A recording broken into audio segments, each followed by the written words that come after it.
Even though today's weddings have fewer fashion rules than decades ago, there are still key fashion don'ts that every classy lady follows in order to stay respectful and completely appropriate for the day. In this video, I'm not only sharing 9 things that you should not wear, but what to wear instead. By the end, you'll feel 100% confident in choosing the right attire for the wedding. Hi ladies, my name is Shelli Pelly and I am a lifelong style and beauty connoisseur who has turned that love into both a business and a community of fun women. My style is relaxed affluence, simple, relaxed pieces with just a little wink of glam, and that's exactly what you'll see today. Let's do this. Never upstage the bride, am I right? Rule number 1, avoid anything white. We're talking off-white, ivory, light yellow, even pale blue. Lighter colors tend to photograph white, and you don't want to give even the appearance of trying to compete with the bride. Most women do know this, but you may not have thought of the lighter colors. The exception to this, of course, is if the bride specifically requested that everybody wears white. If you've got your heart set on wearing something close to white, try a fabulous neutral instead. Option number 1, I am loving this mauve nude dress with the crystal neckline and the ever flattering ruched draping to the side, which not only is slimming to the midsection, but it will also camouflage your tummy if that's a concern for you. Option number 2, this Norma Kamali sheath in this gorgeous bronze in a midi length. For black tie, I'm loving this floor length beaded gown by Matt Duggal. It's simple, elegant glamour that calls for just understated earrings and an understated clutch. Let the gown be the focus. Unless you're a bridesmaid, don't dress like one. Rule number 2, avoid wearing the bridal party colors. If you're thinking, well, how would I know? Look at the invite or the wedding website. That is usually a clue for the colors that the bride is having for her wedding. If you're still unsure, ask the bride or the bridesmaids. The gorgeous velvet dress that you wore to the formal holiday party isn't necessarily a fit for a spring or summer wedding. Rule number 3, stay seasonal. Aligning your outfit with both the season and the temperature is key for not only fitting in with the other guests, but for feeling comfortable as well. Think thicker fabrics like velvet for winter, florals, and lighter fabrics for spring and summer. Even if the wedding is clearly casual, I can assure you, it's not that casual. Rule number 4,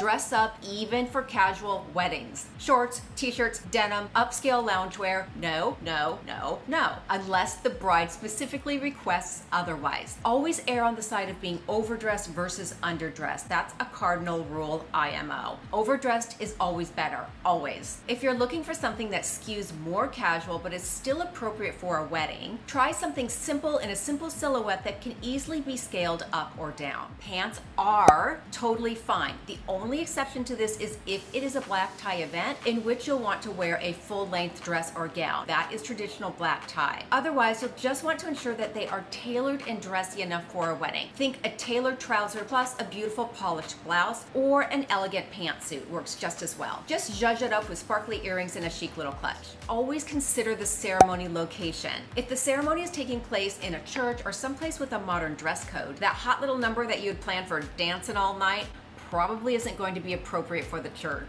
just saying. Instead, you're going to want to bring a light shawl, a chic little evening jacket, something that will cover your shoulders and your décolleté for the ceremony and for entering a church or a religious area. With that in mind, you also want to be mindful of how low your neckline goes. Listen, no one's got to dress like a nun, that's not what we're saying. Just remember, it's a wedding, not a nightclub, and dress appropriately. As a general rule, unless it is a black tie formal event, go for more understated glam in the form of a smattering of subtle crystals or standout textures like lace, rosettes, or a beautiful metallic plissé, which is quintessential subtle glam.